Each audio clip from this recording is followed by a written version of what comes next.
பணம் இல்லையா ரிஜெக்ட். என்கிட்ட மட்டும் ஒரு சூட்கேஸ் பணம் இருந்தா பாஸ்டர் தாவீது அவர்கள் இவ்வளவு பொருளை கொண்டு வருகிறார், ஒரு சூட்கேஸ் பணம் தராருன்னு சொல்லி பாருங்களேன், எனக்கு டேட் அப்பாயின்மெண்டே கொடுக்க முடியாது.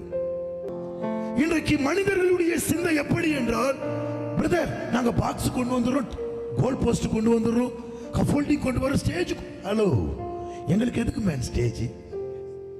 நாங்க ஊழியத்துக்கு வந்த நோக்கமே அவன் ஊழியம் வயிறு தானே என்று அப்போஸ்தலன் பிரசங்கிக்கிறான். பிரதர் நீ தபேலா வாசிப்பியா? Don't, no no no. நீ தபேலா வாசி, கீபோர்டு வாசி, அதெல்லாம் எனக்கு வேணாம். நீ என்ன தருவ? நான் பேசுறது உங்களுக்கு புரியுதாமா?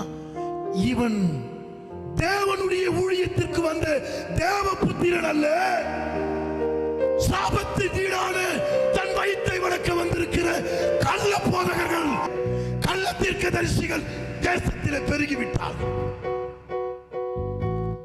ஸ்டேஜ் இருக்குது, மைக் இருக்குது, பேரிகார்டன் இருக்குது, சேர் இருக்குது. No brother no. அமௌண்ட் தரியா? சாவுடு மாதிரி ஒரு கோழி கட்டுவோம், பின்னாடி ஒரு பேண்ட் வாசிப்பேன், நீ நேரா கார்ல வரணும், 10,000 ரூபாய் கொடுத்தியானா போதும். கார்ல இருந்து நான் வரதுக்கு முன்னாடி என்ன 4 பேர் வந்து கையை கும்பிடுவாங்க. நான் தூங்கிட்டு வந்தனா, தூங்காத வந்தனா, ஊரை ஏமாத்திட்டு வந்தனா தேவையில்லை, பரிசுத்தத்தோடு வந்தனா தேவையில்லை. எனக்கு தேவை பணம். நான் என்ன வியாபாரம் பண்றேன், நான் என்ன செய்யறேன், அதெல்லாம் தேவையில்லை. பணம் மட்டும் கொடுத்தேனா போதும். நான் கூட்டத்தை ஒழுங்கு பண்ணுவேன்.